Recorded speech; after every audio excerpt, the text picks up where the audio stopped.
Assalamualaikum warahmatullahi wabarakatuh. Hai guys, jangan lupa subscribe, share, like, dan komen.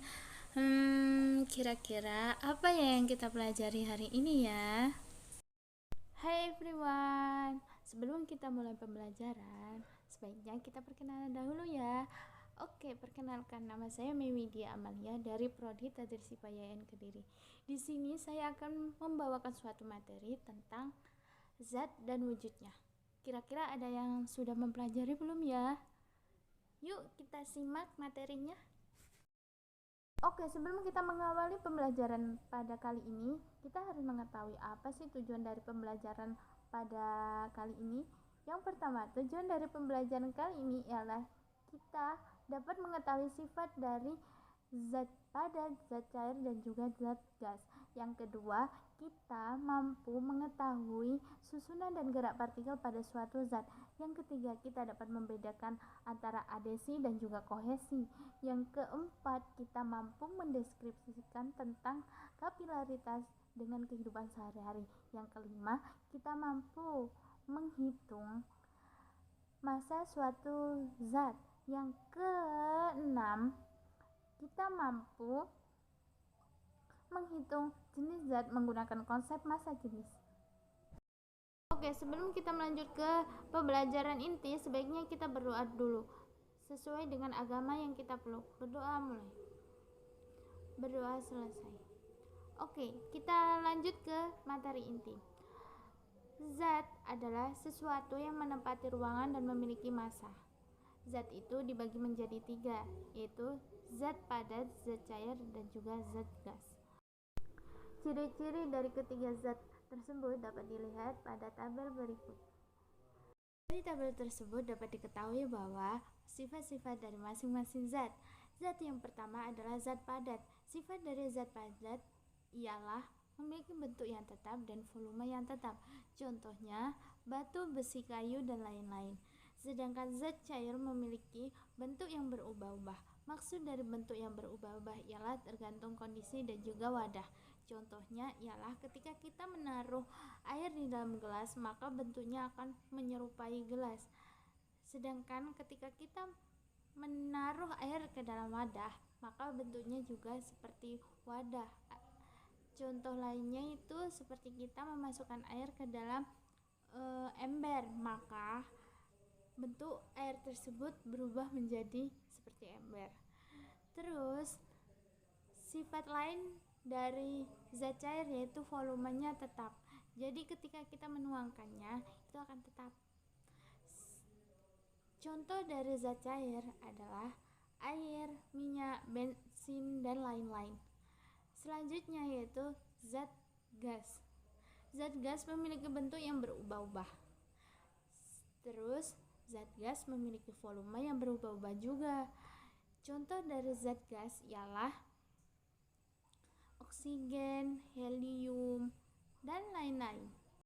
Oke, setelah kita mempelajari dari sifat-sifat zat yang ada, kita akan mempelajari perubahan dari zat-zat tersebut. Yang pertama adalah perubahan dari zat cair menjadi zat padat disebut membeku, perubahan zat padat menjadi zat cair disebut mencair, perubahan zat cair menjadi gas disebut menguap, perubahan zat gas menjadi zat cair disebut mengembun, perubahan dari zat padat menjadi zat gas menyublim, dan perubahan zat gas menjadi zat padat disebut mengkristal. Hal tersebut banyak terjadi pada kehidupan sehari-hari. Kira-kira apa ya contohnya? Coba komen di bawah ya. Oke, setelah itu kita akan mempelajari susunan dan gerak-gerak partikel. Kita bisa lihat di tabel berikut. Ya, di tabel berikut itu ada beberapa gambar, ada 3 gambar kan. Yang pertama adalah gambar zat padat, yang kedua zat cair, yang ketiga adalah zat gas. Pasti kalian sudah, oh ini yang terjadi pada zat-zat tersebut. Kalian sudah menerka-nerka, oh ini tuh begini. Jadi gini, pada gambar pertama dapat dilihat bahwa pada susunan partikel zat padat itu sangat rapat. Zat padat itu seperti sifatnya, dia tidak berubah-ubah, jadi dia tetap padat. karena antar molekulnya selalu tarik menariknya dengan kuat. Yang kedua, zat cair itu berubah-ubah dan tidak terlalu rapat dan juga tidak terlalu renggang. Berarti antar molekulnya masih ada tarik menarik tapi tidak terlalu kuat. Sedangkan pada zat gas tersebut sudah kelihatan bahwa renggang, tidak ada yang namanya antar molekul yang tarik menarik secara kuat. Setelah kita mengetahui perubahan-perubahan dari zat-zat tersebut, kita akan melanjutkan yaitu perbedaan antara adhesi dan kohesi. Dari pengertiannya aja sudah beda ya. Yang pertama adalah kohesi. Kohesi itu adalah tarik menarik antar partikel yang sejenis.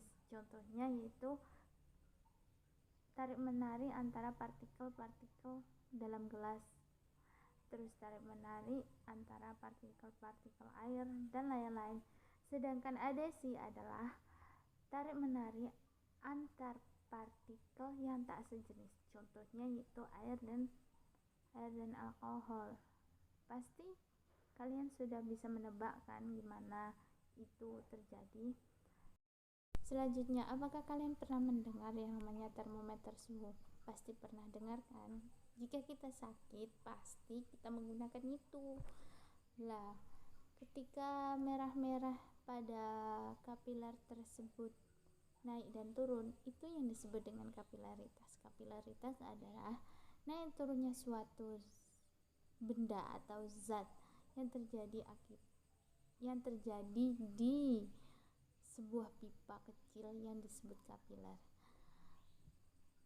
Terjadinya suatu reaksi tersebut disebabkan oleh adanya adhesi dan kohesi. Balik lagi, adhesi dan kohesi menjadi pengaruh. Kalian pernah berpikir nggak, apakah suatu zat itu bisa diukur atau enggak, dan apakah yang diukur itu?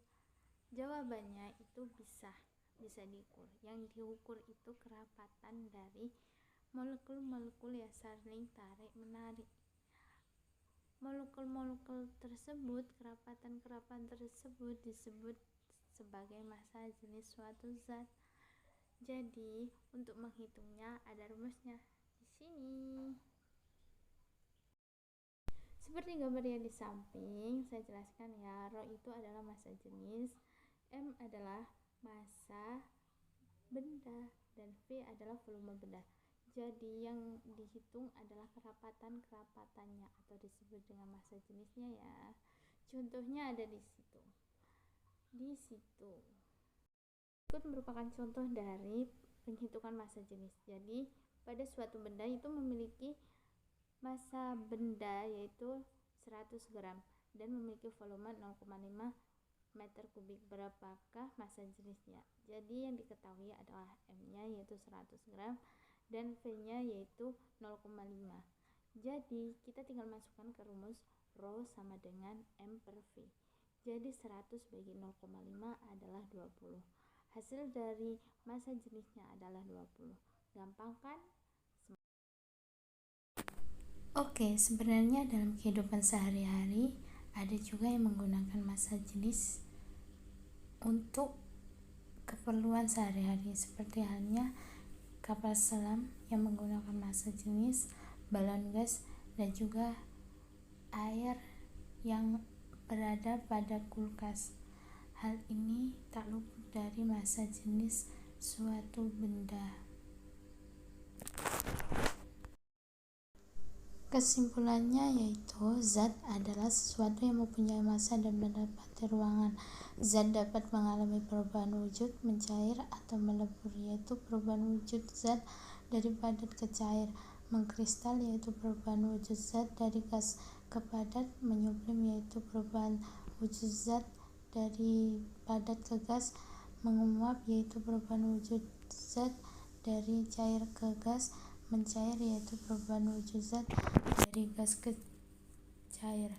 Membeku yaitu perubahan wujud zat dari cair ke padat. Molekul adalah bagian terkecil benda yang masih memiliki sifat zat manusia, sedang atom adalah bagian dari terkecil yang tidak dapat dibagi lagi. Di antara molekul penyusun zat menjadi tarik-menarik, terjadinya gaya tarik-menarik. Sedangkan gaya adhesi adalah gaya tarik-menarik antar partikel zat yang tidak sejenis.